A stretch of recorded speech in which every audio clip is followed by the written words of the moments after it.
You moved from Tyler, Texas to California for 10 years.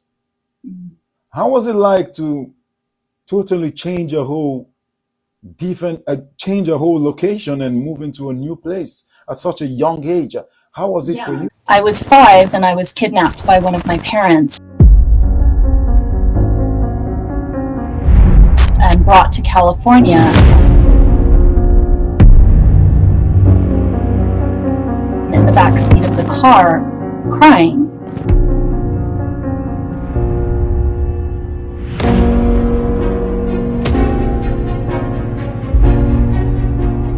And my parent told me,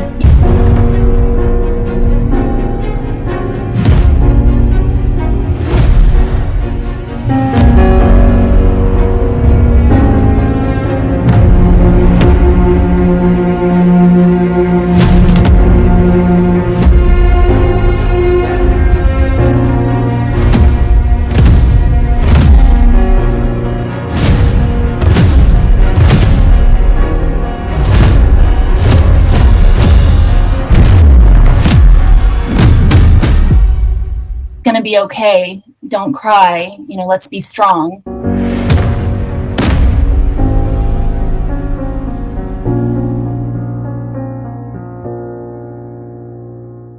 Hello. It is my pleasure today to have a special guest on my program. Today I have Mychal Pilia on my podcast, and she is born in Tyler, Texas, and then 10 years later moved to California. And then she was there for 5 years and she returned back to Texas. She was in Texas until 2015, and then she decided to move to Maryland, United States.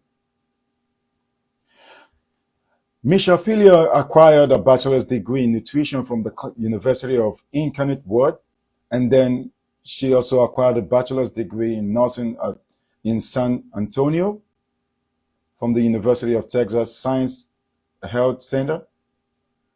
And then she got a master's in nursing as a midwife from the Frontier Nursing University. Mychal has worked as a pediatric ICU nurse for 6 years in the Methodist Christian Children's Hospital in San Antonio, Texas. Last year, September 2021, she decided to reroute her priority from her birth center practice to pursue her faith and become a mother. Right now, Mychal is committed to helping men and women, children and parents to rekindle their love for each other, embracing the higher form of being, to say the truth by pushing the bar from chaos to order, and allowing the logos to do the transcendence of ramification of life, to see that life is meaningful enough to justify its suffering. And also, she's committed to protect people by helping them understand that they have the right to give consent to any medical proceedings and interventions and in all ramifications of life. Welcome, Mychal Pilia, to my podcast. I'm going to correct you just quickly, but my name is Mychal. And I get that all the time, Michelle, and because of my spelling, but it's Mychal. But yes, thank you for having me today. You're welcome. This is the first time I'm seeing that name actually, but the pronunciation is very it's very familiar. How are you today? I'm doing well. I've had my challenges with Nigerian names as well. So Oh, wonderful. sharing that. Wonderful. So, you see, my podcast is predicated on sharing information. And when I try to host any individual on my podcast, the first thing I do is I ask them to share their bio with me.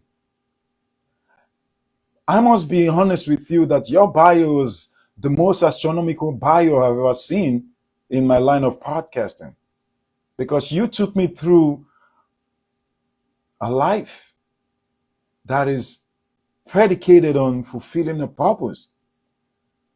And mostly the penultimate part of the bio was outstanding. And when I read it, I asked myself, what am I going to do with this information?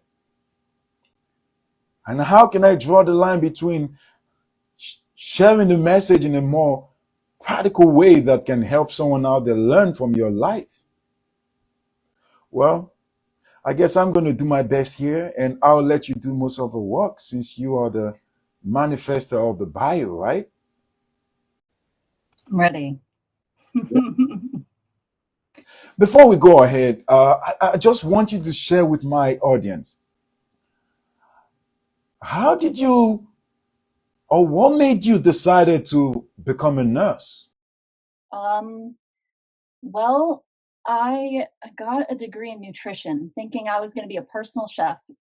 And I did that because neither of my parents really cooked very healthy. And I had one extreme to another of eating fast food every day. And then I had the other extreme of no sugar in the house. So I felt like I needed to learn for myself about nutrition. So I became a chef and I got a degree in nutrition. Why I became a nurse, it happened the last semester of my nutrition degree. Um, the teacher was telling us about how 90% of registered dietitians work in hospital settings, down in basements in the kitchen, writing TPN orders or nutrition that goes in the IV. And because of that, I was like, when am I going to get like hands on? When am I going to get to counsel with people and talk with people and help them one on one? And he said, well, you're mostly going to be doing these other things. And in that moment, I was like, no, immediately, I need to be hands on with patients. And so that very next semester, I started two prerequisite classes that I needed to take to get into my nursing program. So that's why I went into nursing, because I just wanted to be hands-on, one-on-one with patients. Interesting. You moved from Tyler, Texas to California for 10 years. How was it like to totally change a whole location and move into a new place at such a young age? How was it for you? It was very surprising to me because I was 5 and I was kidnapped by one of my parents and brought to California.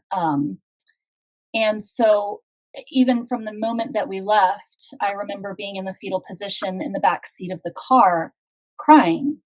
And my parent told me, it's going to be okay. Don't cry. Let's be strong. And they had their reasons for bringing us to California. And it took decades for me to realize what those reasons were and to justify those actions and seek forgiveness for, what happened when I was 5. Going to California was another place. It's a home in another state, different environment. There's nothing there. But the challenge was, at that point when I was 5, the enemy just put lies into my brain saying, this parent kidnapped you, and this parent is selfish, and this parent lies, and that wasn't the truth. That was what the enemy was putting in my mind at such a young age. And I carried that hurt and that pain and that anger. I carried so much anger in my life because of that situation that happened. So yeah, I spent 10 years there, and ultimately made it back to Texas for the last 2 years of my high school. So yeah. You see, Nietzsche said that for a tree to get to heaven, the root has to get down to hell. Sometimes I believe that sometimes we have to see how the world and the mode in which the world lays out itself by going through the adversities of life and coming on the other side successfully. Yeah, absolutely. Absolutely. And a lot of people continue living a lie, not understanding that it is a lie. Yeah. And where did that lie come from? Absolutely. Last year in September 2021, you decided to to put a halt on your practice in the medical practice or something like that, and you decided to reroute your priorities and to become a mother. and to pursue your faith. Why did you make such a decision, and why was it so within last year? Now it's been like less than 11 months. How were you able to make such a decision so drastically? Yeah. Well, it starts with hitting rock bottom and then being built back up by Jesus for me. That was what helped me heal. And that started 3 years ago. And during that process, it wasn't that I was becoming a mother.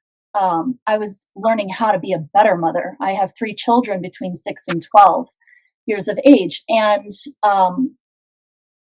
the priorities in my life revolved around the culture of America and around the world, depending where you're at, about success and the culture of climbing that ladder of success. And I had all these degrees and all this education, and I had worked in various settings. And then I opened my own practice, and I was delivering babies as a nurse midwife. And if anybody understands what a midwife does, they're on call 24/7. And when you own a practice, you're the janitor, you're the financial advisor to yourself, not really, but the CFO, the administrative director, clinical director. I played all of these roles, and I was a midwife. And so as a midwife, you're on call 24/7, and you'd be pulled away for a birth, and that birth may last 3 hours, and it might last 3 days. And so when I was finally seeing the success in my life, I was seeing the detriment in my family's life, and not only my marriage, but my children too. We all suffered because of the choices that I made in being a midwife and seeking career over family, and just so it was really a reprioritizing in my life.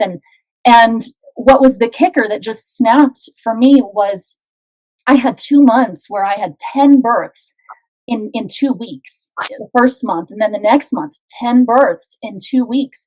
And I didn't see my family at all during that time. My kids went to the nanny or with their father, and I remember going home and taking 30-minute naps, maybe twice during that time, and then going back to work and catching babies. So I just realized, okay, well, if I'm doing 10 births a month this time, come November, I'm going to be doing 16 to 18 births a month. And yeah, I could start hiring another midwife, but at that time, then I would have to train them, and I'd have to be with them. And so, just looking down that path and where I was going, I could be very successful in what I was doing, but I would never see my children. And so on July 26th, I'll never remember, because the baby was born that day, that I was able to safely get to the hospital, who ended up being diagnosed with a pulmonary atresia and had multiple surgeries. But regardless of that, it was just that's how I remember is the bursts that I have correlate with different things in my life. That night, I was with my mentor, and she said, "Mychal, I think you should close the birth center." And I had already been thinking about it. I'd been thinking about it for months, if not since I'd opened the doors. Because since I opened the doors, it had been nothing but negativity in my life. I mean, I'm not everything, but I love being with women and the birth and all of that. And what I do brings such joy. But at that time, my priorities were changing, and they were shifting to family. So I said, yes, I think I need to close, And that's the decision was made on July 26th, and our dates of actually closing shifted multiple times. And ultimately, I closed and walked out the door the last day of September. So yeah, and I don't ever want to look back. I love my life. I love spending so much time with my children and having more time to disciple them and teach them in good ways. And it's such a blessing to have that with them. Mm. Let's talk a little bit about your experience as helping women deliver babies. And record shows that the greatest pain that has ever been felt, that is almost as as painful and mentally draining as that of the nails of the situation, the beliefs Jesus Christ has felt is what women feel when they're giving birth to a child. And looking at that, if one can really go through that pain and a few months later they can forget about it, and they can start embracing the joy of a new beginning, of a new soul. I want to ask you, how do you conceptualize such pain? How do women go through such pain and still a few months later they are okay? And how do you deal with women going through pain, not just from the birth, but for some other things that are just that are just that are just beyond their control, that is attributed to the pain? It's, you mentioned in your bio that you had a woman who was you gave birth to a child, and then the father killed someone and then was sentenced to jail. How do you deal with people like that? And how do you conceptualize their kind of pain? How do you help them to see a life beyond what their current predicaments? There's multiple questions to that, actually. So you're talking about conceptualizing the actual physical pain of childbirth. And as I practiced, when you have fear, your pain can increase. Okay?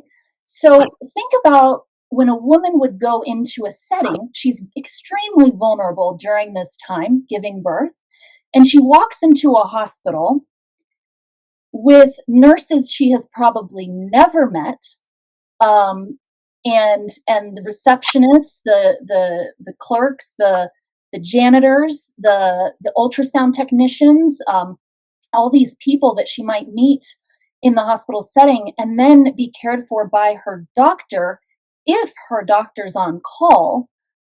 So she's surrounded by people she doesn't know.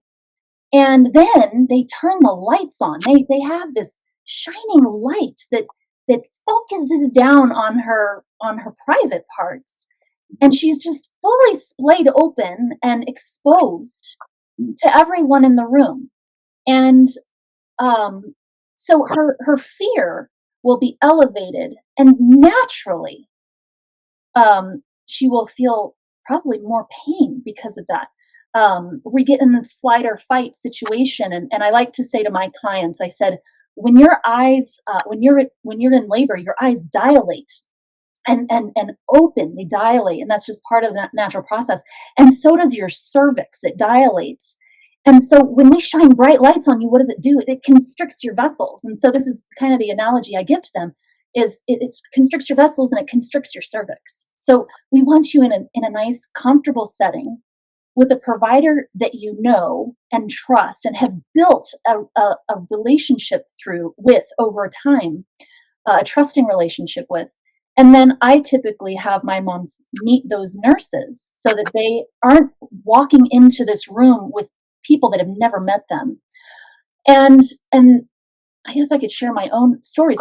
I had a birth in a hospital where I had probably, right when I was pushing, 12 people walked in the room, essentially standing around watching me give birth. I thankfully pushed him out in like 3 pushes, and it was amazing.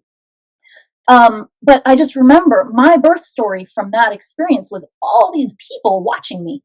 And then my last 2 births were in the comfort of my own home. And in addition to, I was able to birth underwater, that warm, comforting water. I mean, women take baths all the time, and it helps to reduce our pain and anxiety and our fear, because we're not having to be displayed on in front of people. And so I was able to give birth to 2 of my last 2 children in water, and it helped with the pain.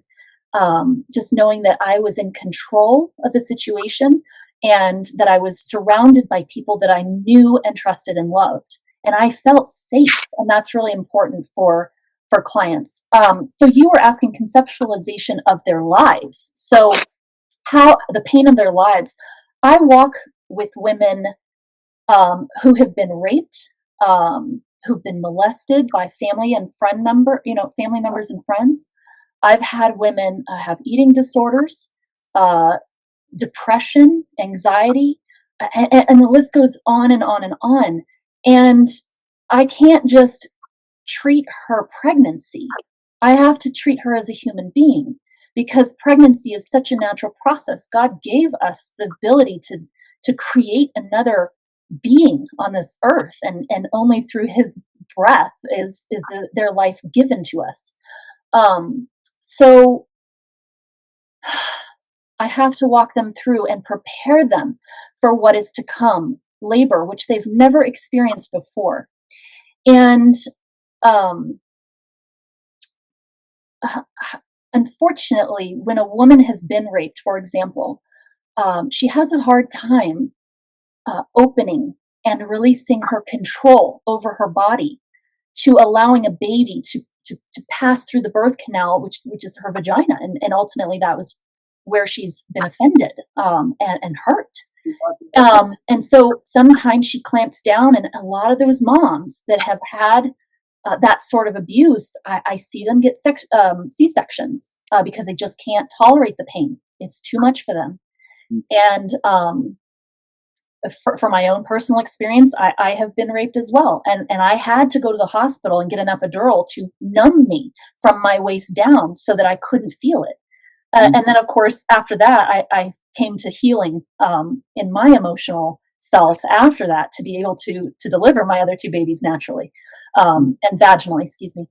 So I walk them through that process, and sometimes it ends up in a cesarean, sometimes it ends up in a vaginal. But my goal is to protect their space so that they can have a positive birth experience, because cesareans can be beautiful, beautiful birth experiences too.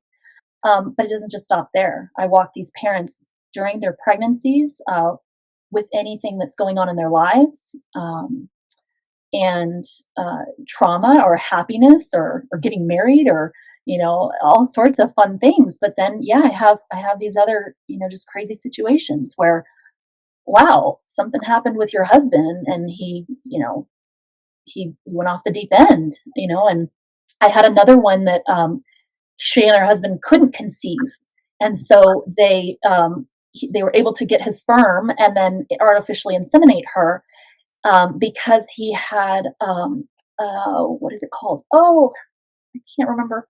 He had a condition that closes his lungs and gets them really thick with mucus. I completely lost the term. Anyway, but he was in his young 20s, early 20s.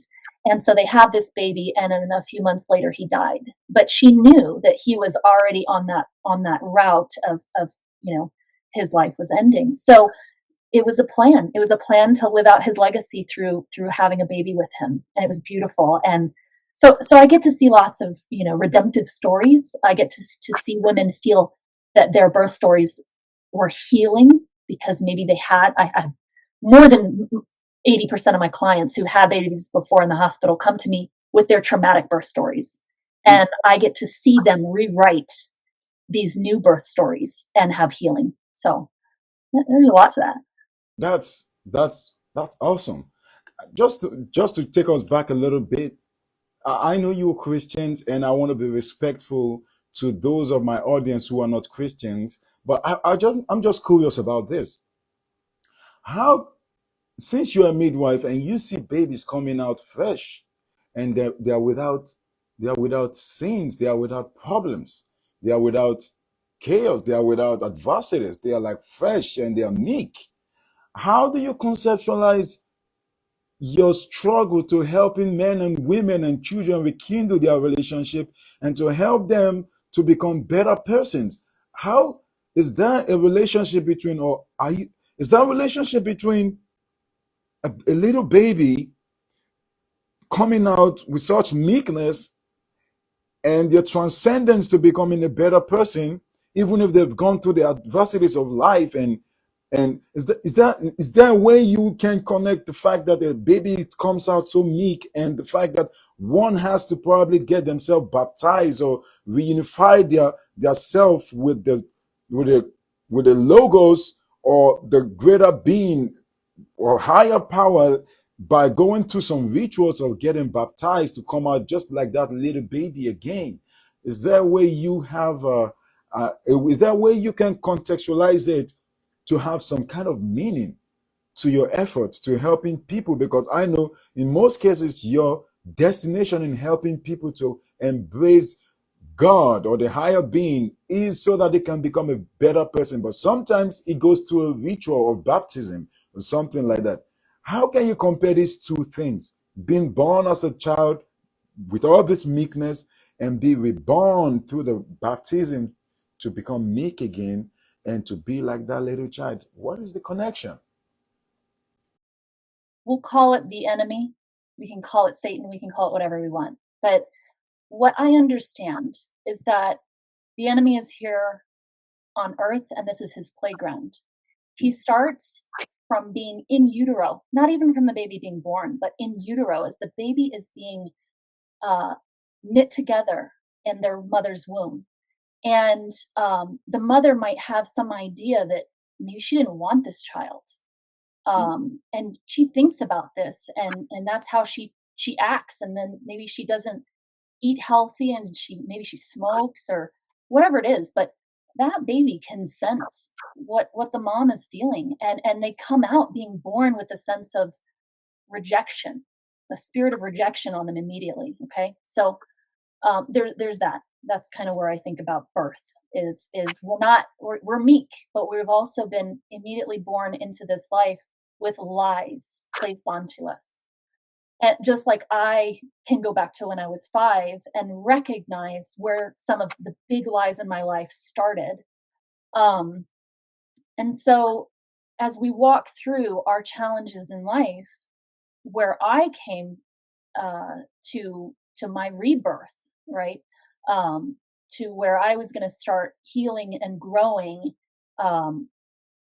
through Christ. I mean, I hit rock bottom, you know. Um, I am married. I'm going through a 2.5 year divorce, but I have a peace beyond understanding going through this process. It sucks. It totally sucks.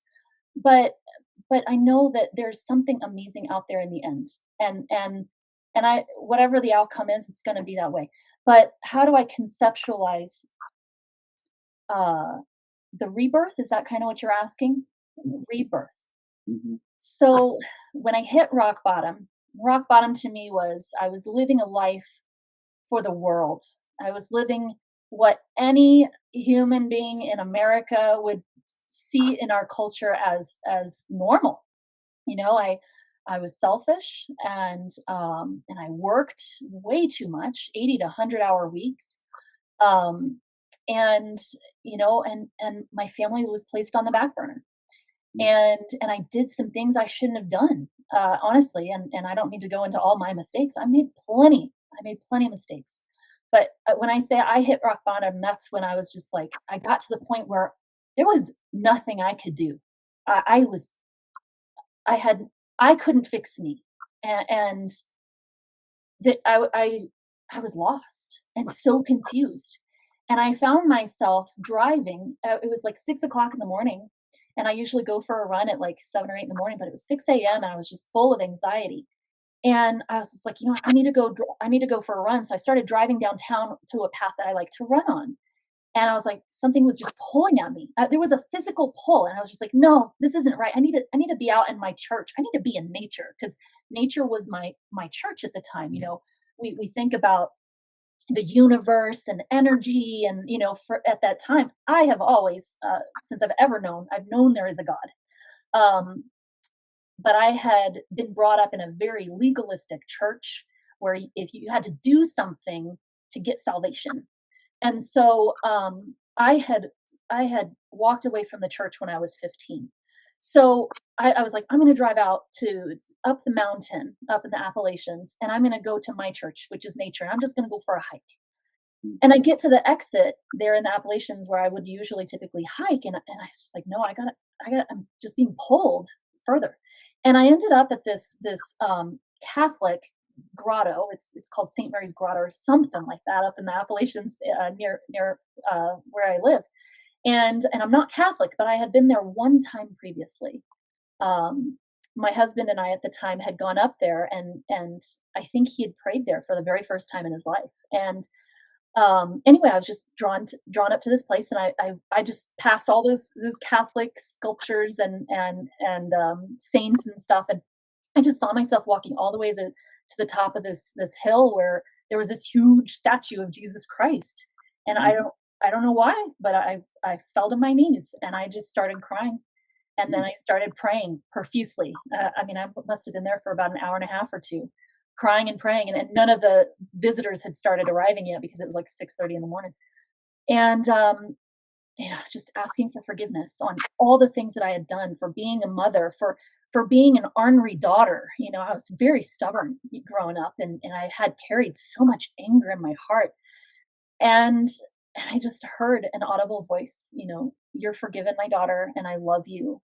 And then he asked me to do something that was completely beside myself, and that was the first test of my faith. And there's been hundreds and to even thousands of tests since that day in August of 2019. And since then, I have been reborn into a completely different person. I cannot recognize the person that I was in 2019. And I've spent a lot of time alone, in prayer and reading and talking with people, and just learning from my mistakes and learning from mistakes from others. And I still make mistakes every day. Every single day I make mistakes. I made a stupid mistake just a couple weeks ago, and I'm already like, dang, I really wish I hadn't done that. But now all I can do is move forward, and not hold on to that lie that, that I don't have self-worth, or that I'm a liar, or that, what else did I think of myself? Lies that were playing in my head. I'm not good enough. That was a big one, that I wasn't good enough. And that stemmed from the lies from my parents' divorce, that because my parents didn't stay together, it was because of me, that I wasn't a good enough kid to love, to stay together for me. So, yeah, there's been a lot of healing, lots of onion layers. I have never-ending peels that keep coming off of me, and I think those peels will be coming off of me until the day that I die. Someone said that life is like an onion. You peel one layer, you see another, and then the one you get to see looks newer than the one you peeled out. Life is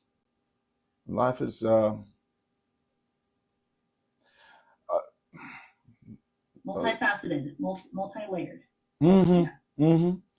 Life is it's divine in its own way, because some things happens to you, and sometimes it is your moral obligation to learn from it right at the moment, but sometimes you are given time to learn from it. But when you never realize why you've gone through something, you might be triggered to ask yourself, why is this happening to me? And that reminds me the story of Cain and Abel, because Cain was probably, he tried to do what he could, but what he could wasn't enough. And instead of listening to the genuine that says that maybe you could do more than you can do right now, that you are doing right now, he decided to shut down the genuine in him, and he decided to kill his ideal, to murder his ideal, and act like there is no way for him to get any better. And maybe that is why the country we are in is predicated on justice and mercy. And that is why the statue of the law has a sword and a scale on it, that everyone should be scaled. And if you are found wanting, maybe you have to realize it. And maybe in a hard way. I don't know how to contextualize that, but now this leads to the question, how do you see discipline? Because the world we are living in, there is this prevalent thought that is so predicated on justice and mercy that what you sow you will reap. But the question is, how do you reap it? How can a father train his son to be a better person? And there's a portion in the scripture that says that if you spare the rod, you spoil the child. What is really the rod? And how hard should the rod be? Should the rod be as hard as the child or as hard as the mistakes? What does that rod mean? A lot of times people take it literally, right? And they will literally use a rod. It might be a wooden spoon, it might be a bat, it might be a belt. And they take that verse very literally. And for me, I'll explain something and go back to the backstory of how I got there. But for me, I had to trust and pray that when I read a scripture, the Holy Spirit is going to show me the truth. And for me, the rod is just a term used to it's a guidance. So if you think about how Jesus, he shepherded us. He said, leave the 99 to rescue the one. He has to go and he has to shepherd and herd them. And what would you use to shepherd and herd them but a rod? They don't even hurt their sheep. They just, scoot this way, scoot that way, using their hands to just gently guide or snapping fingers or whistling or calling to their sheep. For me, it stems back a little bit. So in 2019, before I was reborn, I took this emotional workshop. It was about 34-hour intensive workshop on emotional healing. And it focused on emotions and feelings theory, and I'll give a quick description. Feelings are what we feel, in the moment, right now, and I'll give an example. Right before I got on this podcast, I was excited and anxious, and a little worried, but as time has progressed, about 3 minutes into the podcast, I felt pretty at ease. And so that feeling of anxiety and excitement has kind of dissipated because it was a feeling I felt in the moment. And right now I'm feeling still a little bit of excitement and a little joy to be here today to talk with you. And so the thing is that an emotion is from our past. So there's a definition of feelings is present. Emotions are from our past. Emotions are essentially, in a very quick term, is anything that you feel for more than 3 minutes. So if you're ruminating about something all day, you're just sitting and festering about something. Maybe someone offended you or said something, or then that's a feeling, and it's probably occurred cyclical in different things in your life, not environments, different, silly. Anyway, it happens cyclically through your life. So I was given tools through this workshop on how to recognize a feeling versus an emotion, and then what to do about it. So I remember that it was probably about 4 years ago, or 3 years ago, excuse me, 3 years ago, my then 3-year-old came to me at 10 o'clock at night. I was already asleep, and he woke me up angry. He was just like, "Arr!" And I woke up and I was just like, "Oh, what do you want?" And he was standing there naked. But in the moment, he had projected anger onto me, which kind of made me feel a little angry. And I was just like, "Why are you waking me up?" And I was like, I told my husband, I was like, "Get your son before I take him out, because I don't know what's going on." And ultimately, when I look back on the situation, he's a 3-year-old. He had gotten up, he'd gotten fully undressed and used the bathroom, and he needed help getting dressed again. It was very sweet. But this is what happens with our emotions and feelings: is we can mirror our own emotions onto others, and others can mirror their emotions onto us, and then we can do this battle, and it's ridiculous.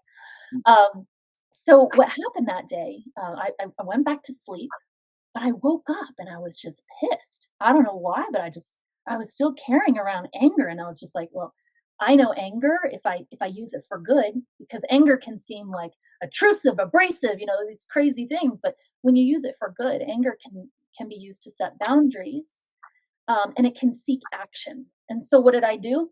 I went to clean. I went downstairs to my basement and I started cleaning because it was trashed. I was down there for an hour and a half cleaning my basement, and I was like, "Oh, Michael, what? Get into your tools. What? This is something. You're still angry. Why are you still angry?" And I thought about it, and I was like, "Okay, well, let me think about why I'm angry in this moment." And and I recognized I'm angry because my kids don't pick up after themselves, and then I have to yell at them, and then when they don't listen to me or they backtalk me or something, then I have to spank them. And then I feel guilty about spanking them, and I feel like I'm a horrible mother. Just this like negative self-talk, just constant. And and I was like, okay, well, that's how I'm feeling in the present. But where in my past was I told not to feel? Because when you're told not to feel, like I was when I was 5, when my parents said, "It's gonna be okay, don't cry, be strong," that person told me not to feel, and so I held those feelings in. So in this situation, I thought, "Okay, let me think back on when I felt this same anger," and, it's about cleaning or what have you, and I was just like, well, I remember when I was angry because I was put into my room and I wasn't allowed out of my room until it was cleaned. Except when I'm in my room, no one's telling me not to feel. So in my room, I'm pissed. I'm angry. I have to clean my room, and it's not. I can't leave until I'm in there for 3 or 4 hours, and I could have cleaned it in 20 minutes and gone out to play. But anyway, I was like, nope, that's not it. So I started like doing the dishes, and my mind was just at ease, and then it came to me, and it just hit me like a ton of bricks. And I almost spoke it as like a almost younger than 2-year-old, and I was angry. I was like, "I'm angry because my parents spanked me." And what we think as parents, we think we're gonna spank our children so that our children fear us, kinda like how God wants us to fear him, right? We're supposed to fear him and love him, and, but we're supposed to fear our parents and love them, but as a 2-year-old, I'm thinking, "You're my parent. You're supposed to protect me. You're not supposed to hurt me.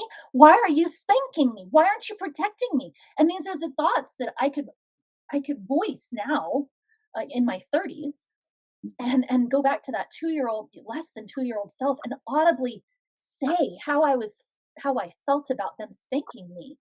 And then it kind of trickled because I was able to connect the dots. I remember, I said I was a stubborn, ornery child growing up. I remember when I was, probably 6, when one of my parents spanked me, and I turned around and I said, "It didn't even hurt," And while that's cute and all, that was showing I wasn't afraid. I was getting pissed that you're hurting me. My parent continues to hurt me, and I carried that anger with me, and it's just crazy because as a parent, you think, well, I want my child, they'll listen to me if I just spank them. But that wasn't the case for me. I got angry and I carried it. And now I'm in my 30s and I'm thinking about how I'm angry and how that then causes me to feel guilt and shame because then I spank my children thinking that's the right way. And so going through the tools, it's not just about recognizing things, it's about what are you going to do about it? And what are you going to take responsibility for? I have to take responsibility for my own feelings, my own reactions, and then I have to change it because something those feelings in the present or those emotions from the in the present are affecting me and affecting how I'm parenting. So I just audibly, this is how I do it, but I just audibly say, okay, these feelings or these emotions from my past has kept me from being a patient mother, and has caused me to spank my children, knowing that they're probably going to be feeling the same way I do about spanking and being angry about it. And I'm never going to allow that to happen again. If I'm angry about something with my children, they've done something, they haven't cleaned, they haven't picked up, they're yelling at each other, they're fighting, whatever it is, they and and I can for tons of all the different examples are flooding in my head right now. But any reason that I would be angry as a parent and I need to teach my child something, I'm no longer going to spank my children. And so I replaced that with what am I going to do in the future? And so I said, I'm no longer going to allow my anger to cause me to spank my child. Instead, when I'm angry, I will either remove myself from the situation. I'm going to put myself in a timeout, or, just depending on the situation, I will put my child in the timeout. I'll ask them to go to their room so that that child and or myself can calm down. We need a period of just calm down. We don't need to be talking to each other in anger or reacting physically out of anger. We need to have a sound mind. And so from then on, I actually But I went sorry, to sorry, my children and sorry to apologized. interrupt you. What happens in the room when you send the kids to the room? What happens in the room? Well, I either send them to their room and they sit in their bed, or they play with their toys, or it's just a separation from being anger upon anger, because right, we can mirror things on each other that we don't mean to. I have my feelings, my child has their feelings, and if we come to the table in our feelings, then we're not productive. Let's just say it that way. We're not productive when you come to the table in your feelings. And really, this isn't just about spanking your child. I mean, this could apply to any area of our lives. If I'm angry with a friend, or if I'm angry with my spouse, I shouldn't be talking to him or talking to my friend when I'm angry. I should remove myself until I'm ready to talk with respect and love, and to get my point across in those ways. So, yeah, anyway.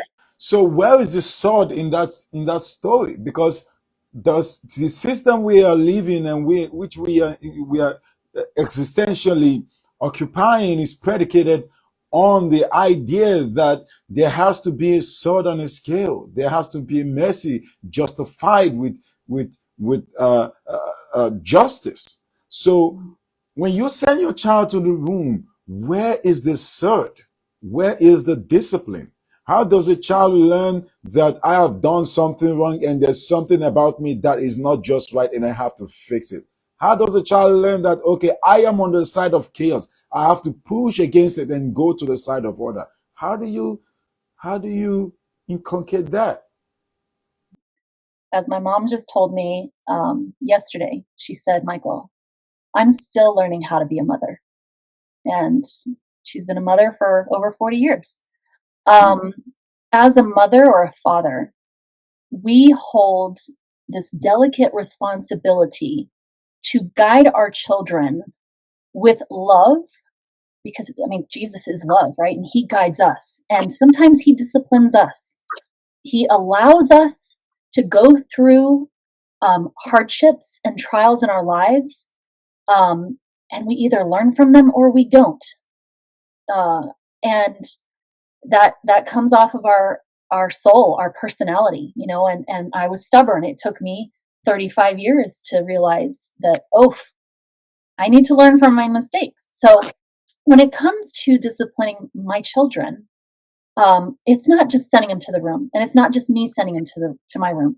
That is just simply a tool that I use to not act out in my anger, and to allow my child to have space and calm down, so that we can then discuss whatever the situation was that was inappropriate that needed to be addressed. So after there's a period of time, sometimes it's 2 minutes, sometimes it's 10, 15 minutes. I will go in there when I am calm, because I have to lead by example, and I'll sit down with my child and I'll ask them to be respectful and to sit next to me, and that we are going to have a conversation, and we talk about what they did. And I want to give an example. I just let it all go now.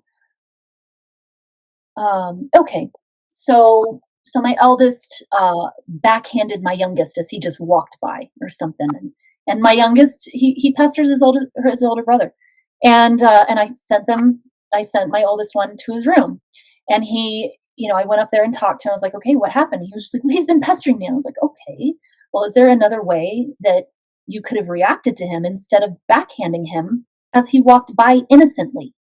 Um, and so we walked through different scenarios on what would have been a better choice. What's a better choice in this scenario? And so we talk about that, and then I'll talk about, what did you do wrong? Why don't you tell me what do you think I don't agree with it, that I think that you did wrong? What you explain it to me. And so I'll allow my child to speak. Well, I did this, this, and this, and I'll be like, okay, well, why did you do this, this, and this? Let's go back to the why, and let's keep going back. And ultimately, we hit some really some deep things. Usually, it's not just a smack on the head for this, that, or the other. It goes back to them being angry about going through a divorce. I mean, we talk a lot, but there's that process of separation, and then there's the process of discussion, and then there's the process of, okay, well, there has to be a consequence for this action. And there's the rod. The rod is the consequence for the action. And I figure out what my children love, and that's their consequences. I take away things that they love. I take away their freedom to do what they want to do when they want to do it. Sometimes I have them pick up extra chores, like, okay, well, these are your chores you have every day, but I need you to go sweep out the garage because you made a mess here, here, and here. And well, you're going to do the same, you're going to get the same punishment or discipline as the crime that was committed. So, if you made a mess and you didn't pick it up and then you didn't listen and I'm angry, well, okay, well, now you're going to possibly have an extra chore. And they hate that. They hate to have extra chores. One of my children is an extrovert and he likes to be around people. And so to even send him to his room is a punishment in itself. Now, that doesn't work on my daughter because she's an introvert, and I send her to her room. She'll stay there for hours past her punishment time, because she's like, woohoo, alone time. And she'll read her books and play with her toys and dolls. But you have to discern your children separately to see their character and what works with them, and then talk with them individually, because no discipline works the same. I spanked my eldest. My second child, I might have spanked her a few times. I know I did. I spanked her a few times. But my youngest, he has only gotten a little swat on his butt twice. And that was when he was a little bit younger, and he was just being really rowdy, and I swatted him. And when I saw in his eyes the anger from me just swatting him on the butt, I was like, there's no way spanking is going to work with this kid. And I hadn't even gone through that process of healing through spanking and the corporal punishment that I had gone through, and that emotional, healing that I went through. This was maybe a year before, and I was already seeing what the effects of spanking was having on my children.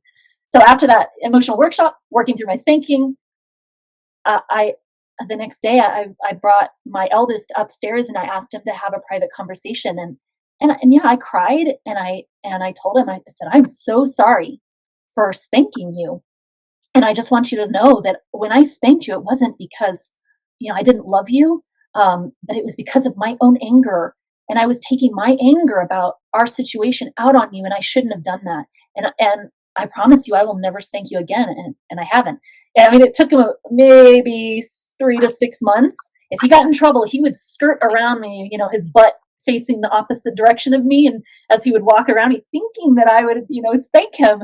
So it was sad and kind of funny. I can laugh about it now because, that was my, my past, something I had to get through. But so disciplining your children. The presupposition here would be that you're trying to help your children to be good people, and you are helping them to fear, and not the kind of fear that not the kind of fear as a prey or as a victim, but the kind of fear as to being morally upright and knowing the right thing to do. Let's just put it synonymously. Let's just say to be good people. Now, the question is, who's a good person? Who's a good person? Because someone said that a good someone said that a good person is a dangerous person who decides to be civil enough to be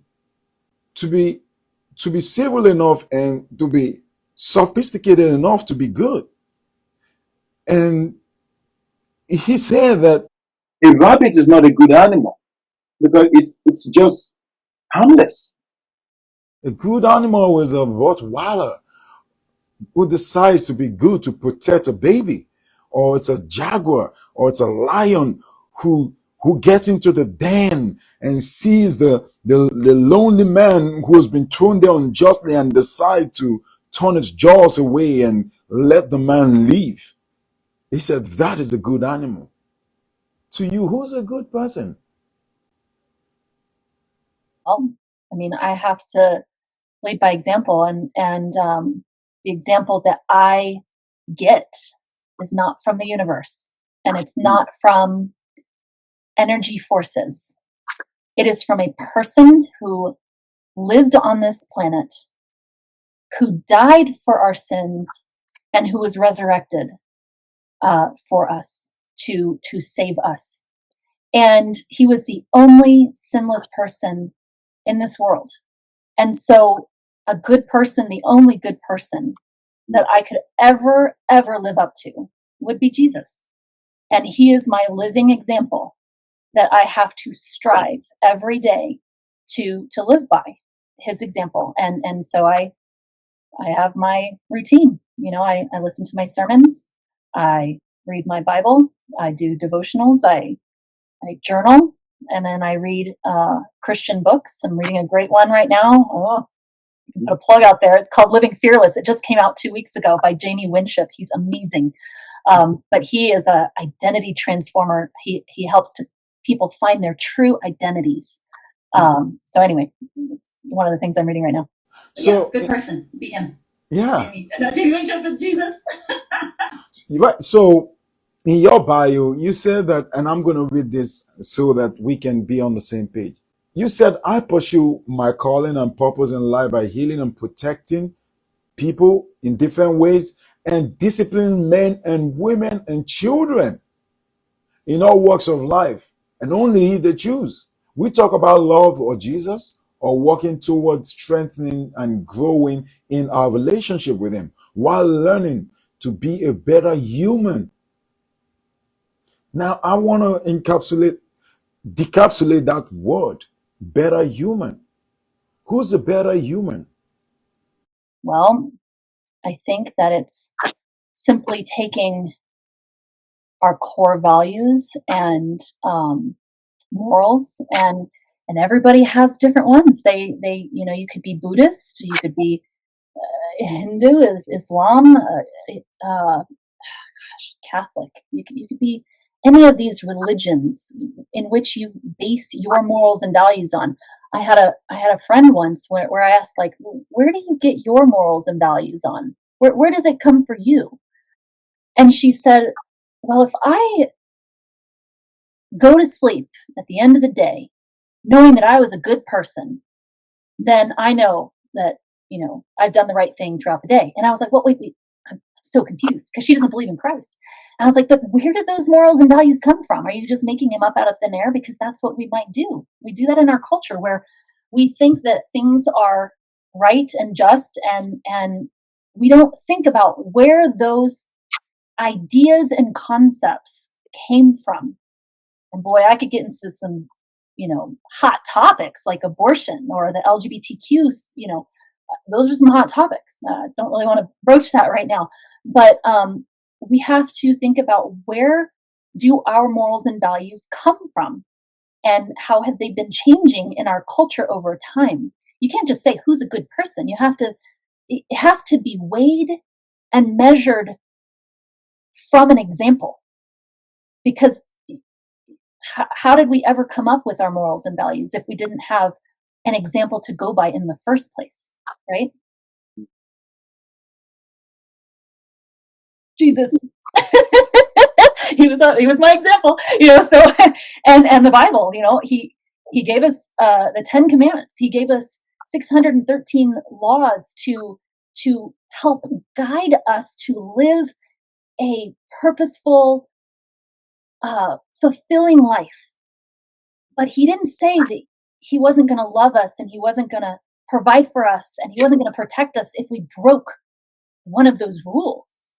He just said, these are the rules, and they're just guidelines that you need to help you live a full, meaningful, purposeful life. And that's where when you talk about religion, you can talk about the legalism of religion and how people think that you have to do something for salvation.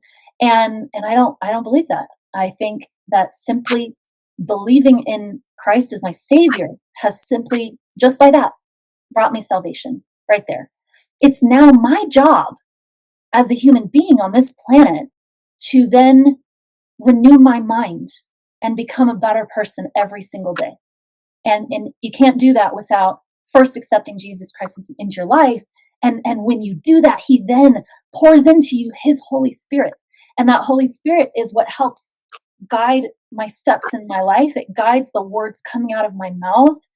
And I'm still my own flesh and blood. I'm still going to make mistakes. But that's where God's grace comes in. It's where he shows continuous grace and mercy for me every day. And so I'm able to learn and grow to become a better person, and only by my own experiences. And I have a lot, being kidnapped, going through the contentious divorce, being molested as a child, being raped as a teenager, and then into my early adulthood, and being married to a man who was also emotionally hurt and broken as I was. I've gone through my trials, and I'm going to have more in my life. I know I will. But if I don't learn from those, how am I ever going to move forward? If it's a choice we have to make to move forward and to be a better person. And so you're asking, what's a better person? I hope I answered that, Yeah, from what you say, from what you say, I can, just to encapsulate all what you say and then make up a meaning from that, I would say it's really the foundation of understanding our mode of being and using the formula or the strategy, or more like the backbone, or it's more like using the figure of Christ that you mentioned, which is the ideal of what uprightness should mean. And it's encoded with so many do's and don'ts that makes us better people. But the core that I can grasp from that is being in a constant process of trying to push the bar. It's always pushing the bar for me, pushing the bar away from chaos to order. And that is why imperfection is just probably part of our life, because someone said there's no better garden without a serpent. So we have all these imperfections in our life that we have been placed on a journey of trying to push against the bar, because it's always going to try to tilt towards the negative, and we have to keep pushing it positively. And in some cases, we cannot get it all right, but what we can do is being in a constant process of trying to push that same bar.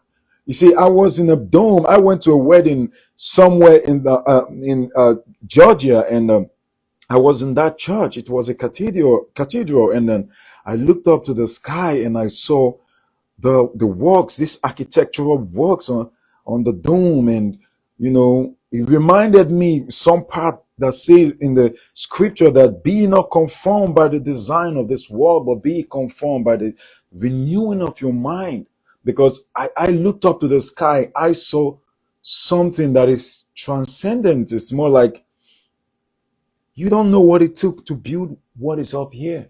You don't know what it took to build this dome. You don't know all. And you must never stop learning. And I think that the idea which you mentioned is, for me, that is it's more of like a reaffirmation that there's more to be done. And sometimes it's tainted with pains and suffering and adversity of life, because someone said adversity introduces us to ourselves. So sometimes we have to go through reckoning with life, that sometimes you don't get everything in one package. But if you can be in a constant process of educating yourself and accepting the truth and walking by the truth, maybe life will get better. Maybe life will get better. It doesn't always get completely better, but maybe life will get better if we can adjust and live and adjust things around us, like cleaning our room and trying to be a better person by understanding that we all are imperfect, and then we can understand people and then understand ourselves. It's way a little deeper, but because of time, I want to ask you this question, because you said part of your mission is educating people to understanding that medical consent is medical consent is paramount. You see, let me tell you one thing. When my wife, then my ex-wife, was about to give birth to our son, she was ready, but she wasn't ready, and they pressured us to go through a C-section. But I have the faith that this could be a successful vaginal birth procedure. But they kind of pressured me, and they told me openly and openly that anything happens, it's on you. So I had no choice than to tell them, well, go with a C-section.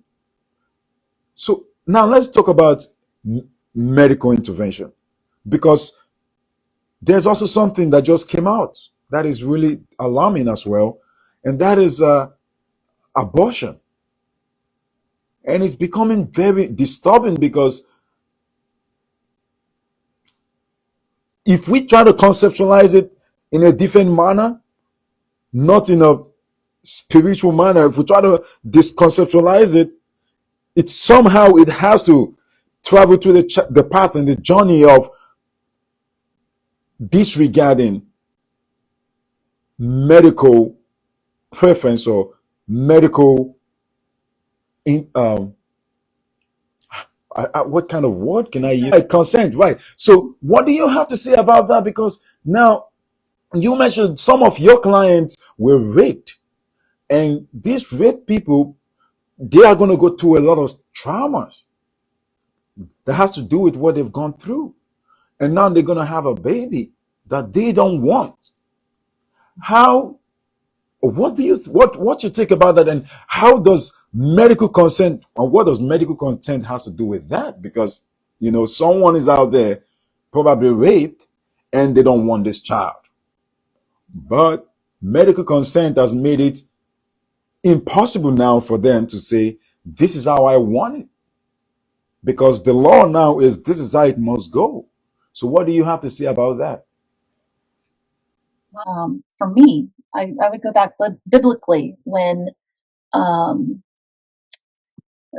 believe it was Jezebel who had babies slaughtered and thrown off the cliff. I mean, think about Moses's time when the Egyptians, when Pharaoh asked for all the sons. I think it was the son. Sorry, I don't have it right off my top of my head, but they were to kill, the midwives were to kill the babies that were being born to the Jews, and had the midwives, conformed to what their leader, their earthly leader, was telling them to do, and not listening to their God, then their savior, who rescued them out of Egypt, would have never come about. So, life to me is precious, and I have this sense that abortion today is just the modern way of